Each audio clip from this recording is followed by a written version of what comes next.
সুষ্ঠু নির্বাচন করতে না পারলে আমি অপরাধী অনুভব করব। আমি যতদিন আছি দেশের কোনো অনিষ্ট হবে এমন কোনো কাজ আমাকে দিয়ে হবে না, নিশ্চিত থাকেন। স্যার তার ভাষণে দুইটা গ্রুপের সাথে ইন্টারাকশনের সময় কিছু কথা বলেছেন। তার মধ্যে আমি প্রফেসর ইউনূসকে কোট করছি, উনি যেটা বলেছেন, আমরা বড় যুদ্ধাবস্থার ভিতরে আছি।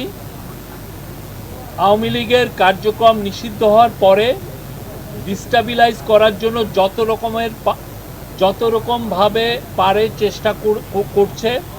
এটা থেকে আমাদের রক্ষা করতে হবে। তারা কিছুতেই মেনে নিতে পারছে না। বিভাজন থেকে আমাদের উদ্ধার পেতে হবে, ঐক্যমত থাকতে হবে। আত্মমর্যাদাপূর্ণ জাতি হিসেবে আমরা যতটুকু দাঁড়াতে পেরেছি এটা যেন সামনের দিকে যায়। সবাই একসঙ্গে বসাতে উনি বলছেন যে আমি মনে সাহস পেলাম। সুষ্ঠু নির্বাচন করতে না পারলে আমি অপরাধী অনুভব করব। আর তারপরে বলেছেন যে মহাসুযোগ পেয়েছি অভ্যুত্থানের কারণে। ধ্বংস হয়ে যাওয়া দেশকে টেনে আনা, আওয়ামী লীগকে নিষিদ্ধ করার সঙ্গে সঙ্গে আর একটা যুদ্ধ পরিস্থিতি তৈরি হয়েছে দেশের ভিতরে এবং বাইরে, যাতে আমরা এগোতে না পারি, যাতে সব কিছু কলাপস হয়ে যায়, আবার যাতে গোলামিতে ফেরত যাই।